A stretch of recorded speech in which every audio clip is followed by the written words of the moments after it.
Hello there and welcome to Ms. Red Nebula's Planko Tips. That's right, we're back to actual Planet Coaster gameplay tutorials. I've noticed a renewed interest in my Planko tutorials lately, and with the new changes to the tracked motion rides and the addition of interactive shooting attractions, it seemed like a great time to cover rides. I was going to jump straight to the shooting rides, but realized I never actually covered the basics, or things like triggers and how tracked motion platform rides work. So let's start at the top.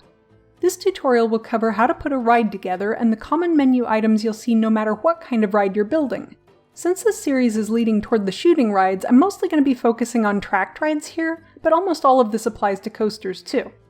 To get started, place down any ride from the Coasters or Track Rides tabs. I'm using the Luna Auto's powered track ride for this demonstration. When you first click on a ride, you'll see the placeable station. Before you click to place it, you can hold down Shift to raise or lower the station platform, press the Z key to rotate 90 degrees at a time, or press and hold Z to rotate according to the angle snap settings, or freely if angle snap is off. You can also press the X key to turn on the advanced move gizmo and place it with much more precision. You can see various options in the lower right-hand corner of the screen, which allow you to choose which direction the ride loads and unloads from, toggle the advanced move tool and angle snap options. You can also auto-flatten the terrain around the station on track rides, an option not available for the already elevated coaster stations. The second tab shows you some useful information about the ride you're about to place, such as the turning, drop, and incline angles, track segment limits, and more. Go ahead and place your ride. The standard track is usually selected by default, but you don't have to start with it. There are other options here in the Utilities panel. Some rides, especially coasters, have many more options and even additional tabs for pre-built loops and other features. Luna Autos simply has two types of standard track with different appearances, and a stop-start piece that was recently added as an option for most track rides. I'll cover how to use the stop-start piece in a couple of videos when I talk about tracked motion rides. If you click off of your build at any point, simply select it and click the Edit Track button to go back to build mode. Since we're still at the station, we can also adjust it at this time.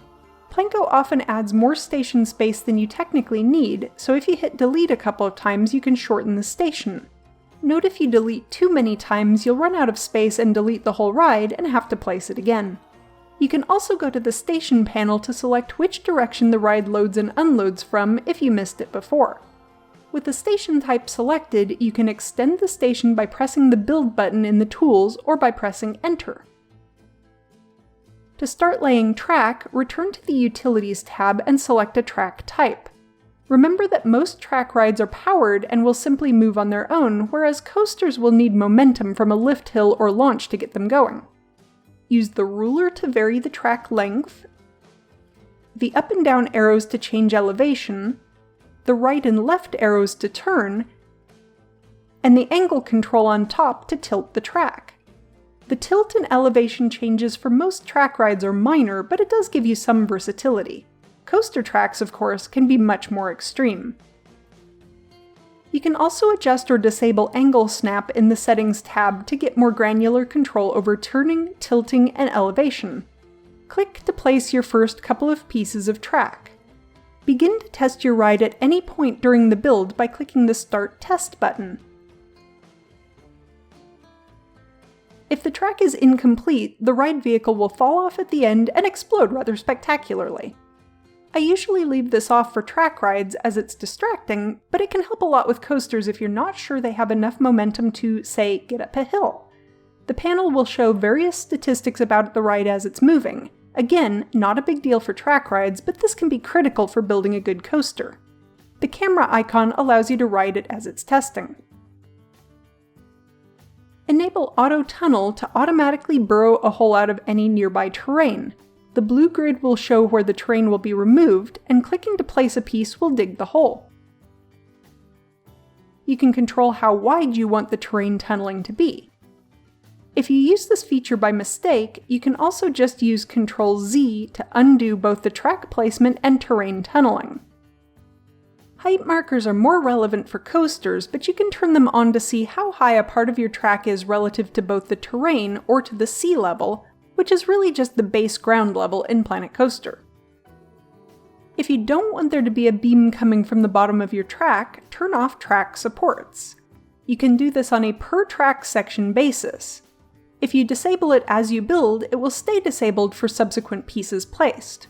Enabling it turns supports on for the current piece and any pieces you build afterward. The camera section gives you a few options for how the camera behaves while you build. The options other than free cause the camera to center on the tip of the current piece. In the Tools section, the color palette is for the track colors. You can change the colors for each individual track segment if you wish.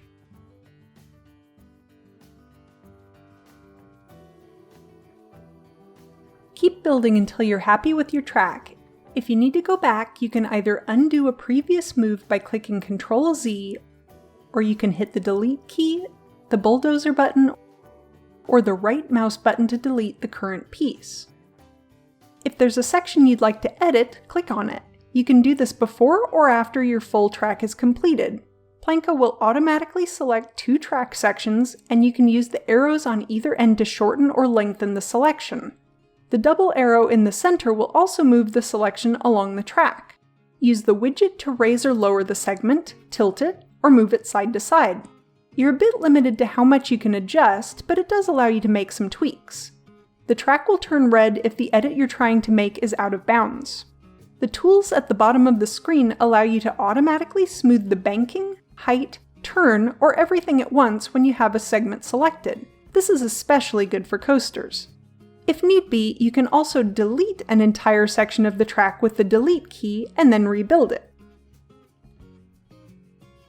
To continue building your track, click the icon on the end of the last track piece.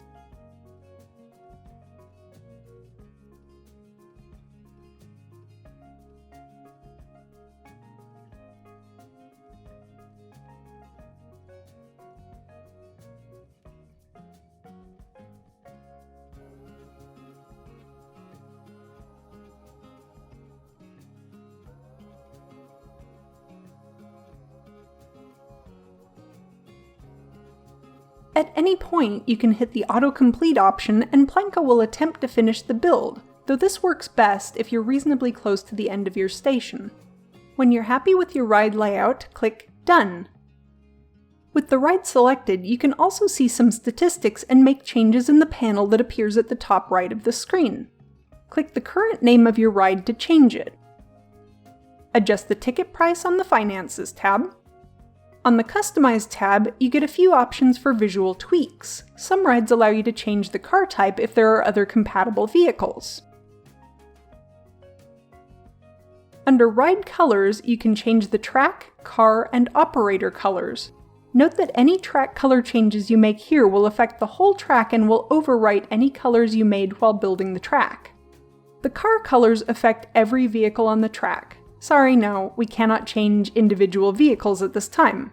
They did recently add the ability to change the colors of any vehicle that has lights on the front though, and black turns them off. The operator colors affect the clothing of the person operating the ride. You can also change the clothing color of the attendant at the front of the line or priority pass line by clicking on them directly. Choose the music you want, including your own tracks, and adjust the volume. The music starts when the ride does, and repeats if it's not long enough to play all the way to the end.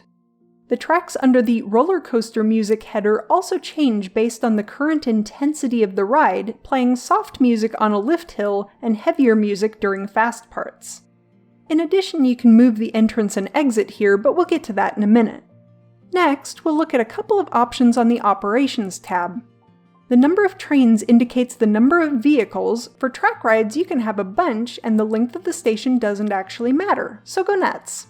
Coasters are limited by either the length of the station or by block sections, depending on how you have them set up. The train speed is for track rides only and indicates how fast you want the vehicles to move. The load rules are mainly for getting better capacity if you're in career or challenge mode, but the minimum departure interval can be used to space vehicles out, as they will always wait at least that amount of time before departing. The remainder of the tabs are mostly statistics, maintenance, and prestige, which are more important for career mode games. I may do a specific video on this later if there's enough interest. There's also triggers, which we'll be covering in a future video. There are also these buttons along the bottom. The first allows you to create a blueprint. You can either make a blueprint of just the ride, or you can select up to 5 rides and as many as 4,000 pieces of scenery and make a blueprint of the whole thing at once.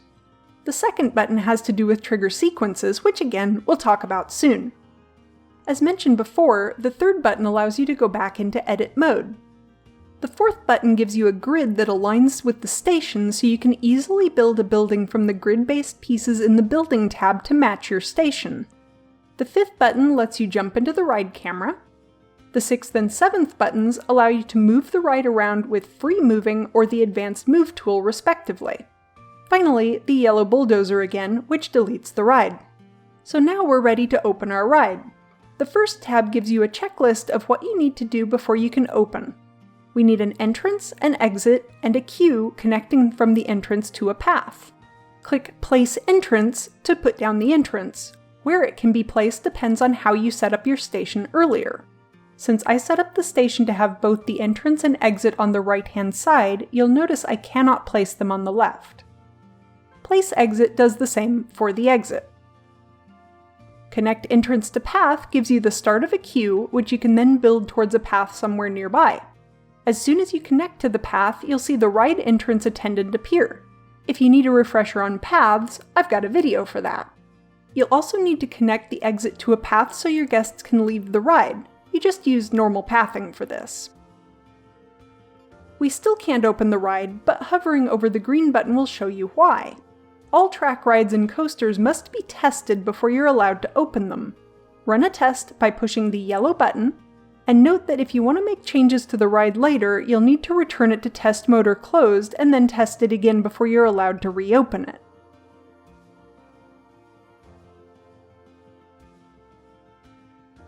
Once a vehicle completes the journey, the green button will appear and you can open it officially. Hooray! Whew, there was a lot of information in this video. The next tutorial is going to be about setting up triggers, getting animatronics, doors, special effects, and more to happen as the vehicle traverses its track. And that's it. Feel free to like or comment, and if you want random updates from my little world of art and gaming, subscribe. If you enjoy what I do and are interested in supporting the channel, check out my Patreon. A big thank you to my current patrons. That's all for now. Bye!